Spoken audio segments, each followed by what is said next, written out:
Hello everyone, welcome you to Kaira classes. I hope कि आप लोग इस कोरोना क्राइसिस के दौरान सेफ होंगे, हेल्दी होंगे और घर पे होंगे। आज हम स्टार्ट करने जा रहे हैं क्लास 12 बायोलॉजी का एक बेहद इंटरेस्टिंग चैप्टर जिसका नाम है बायोटेक्नोलॉजी प्रिंसिपल्स एंड प्रोसेसेस। आज की वीडियो का टॉपिक है cloning and genetic engineering. Video start करने से पहले अगर आपने अभी तक मेरे चैनल को सब्सक्राइब नहीं किया है तो प्लीज सब्सक्राइब करें कायरा क्लासेस को, जिससे कि आप कोई भी वीडियो मिस ना कर पाएं। Thank you.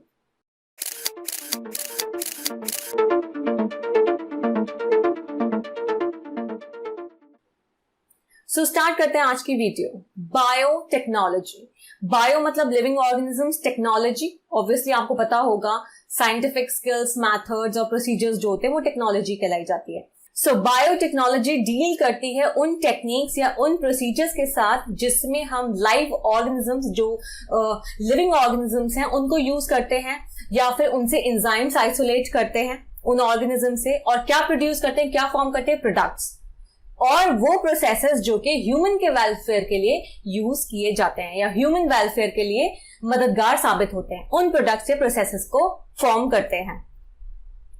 अब जैसे दही बनाना, ब्रेड बनाना, वाइन बनाना, तो इन ये सारे के सारे जो बेसिकली प्रोसेसेस हैं, कर्ड बनाने का, ब्रेड बनाने का, वाइन बनाने का, तो ये सारे के सारे माइक्रो ऑर्गेनिजम्स मेडिएटेड प्रोसेसेस हैं। इसका मतलब इसमें माइक्रोब्स यूज किए जाते हैं, माइक्रो ऑर्गेनिजम्स यूज किए जाते हैं। तो ऑब्वियस बात है वो भी लिविंग ऑर्गेनिजम्स हैं, तो इसे हम कह सकते हैं एक तरह से बायोटेक्नोलॉजी का फॉर्म। बायोटेक्नोलॉजी टर्म दी थी सबसे पहले कार्ल एरकी ने। मॉडर्न बायोटेक्नोलॉजी क्या यूज करती है? Genetically modified organisms. अब जेनेटिकली मॉडिफाइड ऑर्गेनिजम्स क्या होते हैं? शॉर्ट में जीएमओ कहते हैं इन्हें। तो जेनेटिकली मॉडिफाइड ऑर्गेनिज्म मतलब अब हम इनके जीन्स की बात कर रहे हैं, डीएनए आरएनए की बात कर रहे हैं, इनके जेनेटिक मेकअप की बात कर रहे हैं। तो अगर आप उसमें मॉडिफाई कर रहे हो, आप उनके डीएनए या अगर आप उनके आरएनए को मॉडिफाई कर रहे हो, आप उनके डीएनए आरएनए को चेंज कर रहे हो, तो आप कहोगे कि आप जेनेटिकली मॉडिफाइड ऑर्गेनिजम्स जो है वो फॉर्म कर रहे हो। अब ये पॉसिबल कैसे है? किस तरह से हम जेनेटिकली मॉडिफाइड ऑर्गेनिजम्स को फॉर्म कर सकते हैं? ये तभी पॉसिबल है अगर हमें ये पता हो कि हम किस तरह से डीएनए या आरएनए की जो केमिस्ट्री है उसको ऑल्टर कर सकें, चेंज कर सकें। और केमिस्ट्री मतलब क्या होता है? केमिस्ट्री मतलब ऑब्वियसली बात है कॉम्पोजिशन। तो डीएनए का जो कॉम्पोजिशन है उसको अगर आप मॉडिफाई कर रहे हो, अगर आप उसको ऑल्टर कर रहे हो, चेंज कर रहे हो, तो ऑब्वियसली क्या फॉर्म होगा? Genetically modified organisms. और कॉम्पोजिशन की बात करें डीएनए की, तो डीएनए का कॉम्पोजिशन आपको पता होगा, न्यूक्लियोटाइड्स, बहुत सारे न्यूक्लियोटाइड्स से मिलकर बना होता है डीएनए। और न्यूक्लियोटाइड्स में 3 पार्ट्स आते हैं, जिसमें शुगर आता है, राइबोस, डीऑक्सीराइबोस। अगर आरएनए है तो आपका राइबोस है, आपका डीएनए है तो डीऑक्सीराइबोस है, ठीक है। एक और चीज आती है फॉस्फेट ग्रुप आता है, देन तीसरी चीज आती है नाइट्रोजनस बेसेस आते हैं, ओके।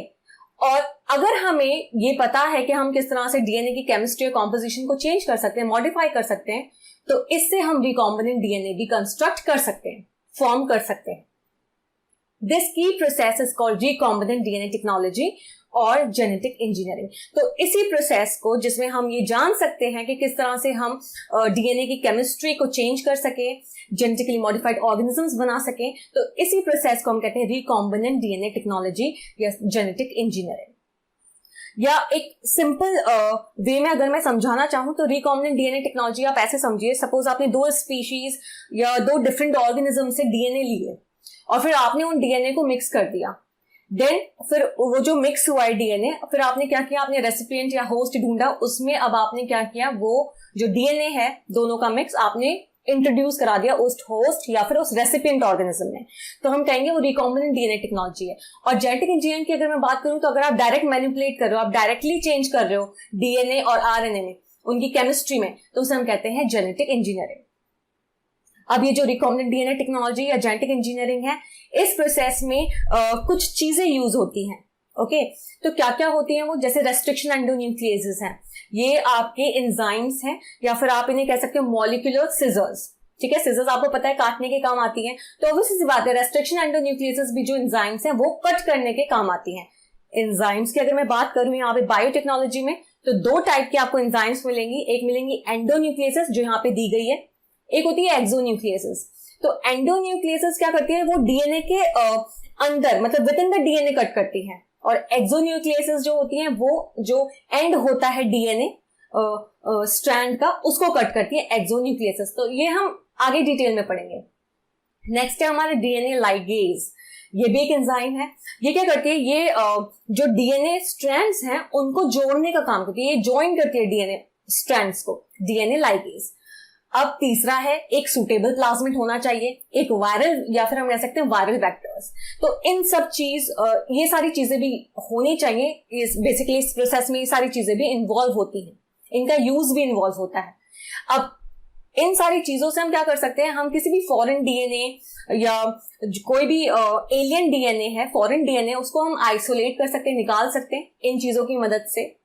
फिर हम उसको कैरी कर सकते हैं, इस फॉरेन डीएनए को होस्ट ऑर्गेनिज्म में इंट्रोड्यूस करा सकते हैं। ओके, फिर क्या होगा, जैसे ही होस्ट ऑर्गेनिज्म में इंट्रोड्यूस हुआ, फॉरेन जीन जो है, ऑब्वियसली फॉरेन डीएनए जीन भी होगा, फॉरेन जीन होगा, तो वो एक्सप्रेस होगा। फिर जो जीन प्रोडक्ट होगा उसका प्योरिफिकेशन होगा, that is the functional protein and finally making a suitable formulation for marketing. अगर मैं बात करूं सिंपल डीएनए की, तो डीएनए से आरएनए बनता है, आरएनए से प्रोटीन बनता है। तो डीएनए से जब आरएनए बनता है तो उस प्रोसेस को हम कहते हैं ट्रांसक्रिप्शन। जब आरएनए से प्रोटीन बनेगा तो उस प्रोसेस को हम कहते हैं ट्रांसलेशन।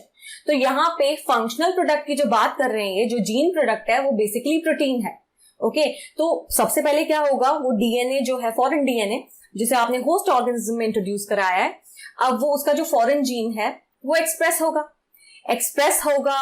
फिर क्या होगा, ऑब्वियसली आरएनए बनेगा, देन प्रोटीन बनेगा, राइट, ऐसे होता है। तो साथ साथ में क्या क्या प्रोसेस होते हैं इसमें, जीन प्रोडक्ट का प्योरिफिकेशन होता है, प्योरीफाई करते हैं उसे जीन प्रोडक्ट को। इसका मतलब ये है जो फंक्शनल प्रोटीन है वो फॉर्म होता है, और साथ में हम एक सुटेबल फॉर्मुलेशन बनाते हैं उसकी मार्केटिंग के लिए।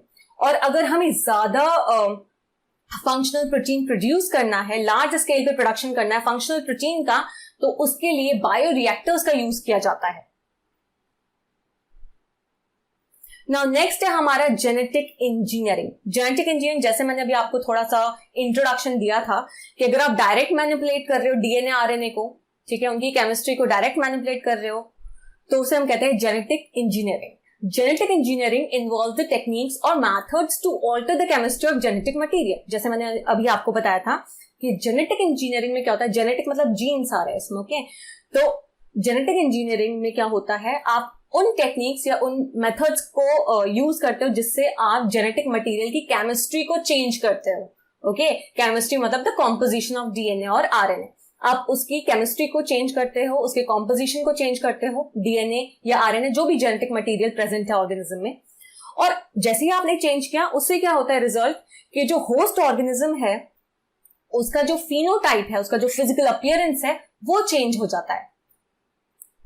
सेकेंड पॉइंट ये दे रखा है कि एसेक्सुअल रिप्रोडक्शन, सेक्सुअल रिप्रोडक्शन, ये सब आपने पढ़ा होगा 10th में। तो एसेक्सुअल रिप्रोडक्शन आपको पता है कि जब एक सिंगल पेरेंट इन्वॉल्व होता है तो उससे क्या होता है, जो प्रोजेनी आती है वो बिल्कुल कॉपी होती है अपने पेरेंट के, राइट, बिल्कुल आइडेंटिकल होती है अपने पेरेंट के, क्योंकि वहां पे वेरिएशन नहीं हो पाता है।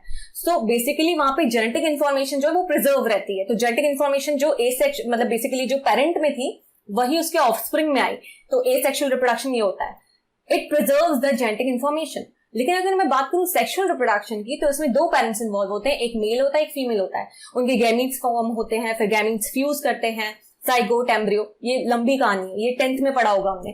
तो सेक्सुअल रिप्रोडक्शन में क्या होता है कि ये वेरिएशन परमिट करता है। क्यों इसमें वेरिएशन आता है, किस वजह से, क्योंकि यहाँ पे दो पेरेंट्स इन्वॉल्व हैं। Traditional hybridization procedures used in plant and animal breeding very often lead to inclusion and multiplication of undesirable genes along with the desired genes. अब हमने strategies and enhancement of food production में पढ़ा था traditional hybridisation के बारे में। Hybridisation मतलब क्या होता है, जब आप क्रॉस ब्रीडिंग कराते हो दो अलग जेनेटिक ऑर्गेनिजम्स के बीच में, तो हम उसे कहते हैं हाइब्रिडाइजेशन। तो ट्रेडिशनल हाइब्रिडाइजेशन प्रोसीजर्स जो प्लांट ब्रीडिंग और एनिमल ब्रीडिंग में यूज किए जाते थे, उससे क्या होता था, उससे डिजायरेबल जीन्स के साथ हमें अनडिजायरेबल जीन्स भी मिलते थे। तो डिजायर्ड जीन्स के साथ साथ क्या होता था, अनडिजायरेबल जीन्स भी हमें देखने को मिलते थे बाय ट्रेडिशनल हाइब्रिडाइजेशन या with the help of traditional hybridisation. The techniques of genetic engineering, which include creation of recombinant DNA, use of gene cloning and gene transfer, overcome this limitation. अब desirable jeans के साथ undesirable jeans भी आ रहे हैं, ठीक है। तो ये जो जेनेटिक इंजीनियरिंग की जो टेक्निक है, जिसमें हम रिकॉम्बिनेंट डीएनए फॉर्म कर रहे हैं, जीन क्लोनिंग का यूज कर रहे हैं, जीन ट्रांसफर का यूज कर रहे हैं, तो इन सब चीजों को यूज करके हम इस लिमिटेशन से ओवरकम कर सकते हैं। मतलब हमें डिजायरेबल जीन्स ही मिल सकते हैं, हमें अनडिजायरेबल जीन्स नहीं मिल सकते जेनेटिक इंजीनियरिंग को यूज करके। 3 बेसिक स्टेप्स होते हैं जिससे हम जेनेटिकली मॉडिफाइड ऑर्गेनिज्म क्रिएट कर सकते हैं। पहला, हमें वो डीएनए आइडेंटिफाई करना है जिसमें डिजायरेबल जीन्स हो। सेकंड, अब जो डीएनए आइडेंटिफाई हुआ है डिजायरेबल जीन्स के साथ, उसे हमें इंट्रोड्यूस कराना है होस्ट के अंदर, ठीक है। अब वो होस्ट के अंदर इंट्रोड्यूस हो गया, उसके बाद उसे मेंटेन करके रखना है, उसे इंट्रोड्यूस डीएनए को मेंटेन करके रखना है होस्ट में, और फिर ये जो डीएनए इंट्रोड्यूस डीएनए है उसे बेसिकली कहां ट्रांसफर होना है, प्रोजेनी में। जो उसके प्रोडक्ट्स हैं, जो या फिर मैं कह सकती हूँ जो आगे प्रोजेनी को हम चिल्ड्रन भी कह सकते हैं, या सेल्स या प्रोडक्ट्स भी कह सकते हैं आने वाले, तो उसमें भी इस डीएनए, ये जो डीएनए इंट्रोड्यूस किया गया है, तो वो ट्रांसफर होना चाहिए उसकी प्रोजेनी में भी। सो जैसे मैंने भी आपको बताया था, रिकॉम्बिनेंट डीएनए का फॉर्मेशन, जीन क्लोनिंग को यूज करना, जीन ट्रांसफर, तो यहाँ पे यही बता रखा है कि किस तरह से हमें फिर मेंटेन करके रखना है डीएनए जो इंट्रोड्यूस करा है हमने होस्ट में, और फिर उसको ट्रांसफर, उस डीएनए का ट्रांसफर होना बहुत जरूरी है उसकी प्रोजेनी में। नेक्स्ट है हमारा क्लोनिंग। क्लोनिंग मतलब होता है किसी अगर मैं कहूं बिल्कुल एग्जैक्टली कॉपीज फॉर्म करना है हमें किसी चीज की, आइडेंटिकल कॉपीज बना रहे हैं, मल्टीपल कॉपीज बना रहे हैं, बिल्कुल आइडेंटिकल है वो, तो उसे हम कहते हैं cloning. DNA which is somehow transferred into an alien organism would not be able to multiply itself in the progeny cells of the organism. अब जिस DNA को हमने ट्रांसफर किया है किसी एलियन ऑर्गेनिज्म में, किसी डिफरेंट ऑर्गेनिज्म में, वो अपने आप तो मल्टीप्लाई नहीं कर पाएगा, ठीक है। उस बेसिकली उस ऑर्गेनिज्म के जो प्रोजेनी सेल्स हैं उसमें एबिलिटी नहीं है अपने आप मल्टीप्लाई करने की, अपनी कॉपी बढ़ाने की। लेकिन अगर हम उसे रेसिपिएंट के जीनोम में इंटीग्रेट कर दें, उस डीएनए को अगर हम रेसिपिएंट के जो जीनोम है उसमें इंटीग्रेट कर दें, तब वो मल्टीप्लाई कर सकता है, अपनी कॉपीज बढ़ा सकता है, और वो इनहेरिट हो सकता है होस्ट डीएनए के साथ। मतलब ऑब्वियस सी बात है, इनहेरिट होने के बाद वो प्रोजेनी सेल्स में भी आएगा, प्रोडक्ट्स में भी आएगा। ये इसलिए होता है क्योंकि जो फॉरेन पीस है डीएनए का, वो अब जैसे ही रेसिपिएंट के जीनोम में जाके इंटीग्रेट हुआ, तो वो एक तरह से क्रोमोसोम का पार्ट बन गया। तो जो फॉरेन पीस ऑफ डीएनए वो अब क्रोमोसोम का पार्ट बन गया, होस्ट डीएनए का जो क्रोमोसोम है उसका पार्ट बन गया। तो अब उसके पास एबिलिटी है रेप्लिकेट करने की, मतलब अपनी कॉपीज जो है वो बनाने की, मल्टीपल कॉपीज। क्रोमोसोम में एक स्पेसिफिक डीएनए सीक्वेंस होती है जिसे हम कहते हैं origin of replication. Origin of replication का मतलब है वो साइट जहां से रेप्लिकेशन जो है वो स्टार्ट होगा, which is responsible for initiating replication। जैसे मैंने अभी आपको बताया, जहां से रेप्लिकेशन की शुरुआत होगी, the starting point, okay? Therefore, for the multiplication of any alien piece of DNA in an organism, it needs to be a part of a chromosome which has a specific sequence known as origin of replication. So, अगर हमें किसी भी foreign piece of DNA या कोई alien piece of DNA, ठीक है, alien piece आप समझ होंगे, किसी दूसरे organism का DNA, ठीक है, अगर हमें उसे मल्टीप्लाई कराना है, उसकी कॉपीज बढ़ानी है ऑर्गेनिज्म में, तो जरूरी है वो क्रोमोसोम का पार्ट हो, जिसमें एक स्पेसिफिक सीक्वेंस होनी जरूरी है, जिसे हम कह रहे हैं origin of replication. Thus, an alien DNA is linked with the origin of replication so that this alien piece of DNA can replicate and multiply itself in the host organism. अब जैसे ये एलियन डीएनए, जो foreign DNA, जैसे ही वो origin of replication के साथ linked हुआ, तो अब इस एलियन पीस ऑफ डीएनए जो है बेसिकली अब वो रेप्लिकेट करने की क्षमता आ गई उसमें, वो रेप्लिकेट कर सकता है, मल्टीप्लाई कर सकता है अपने आप होस्ट ऑर्गेनिज्म में।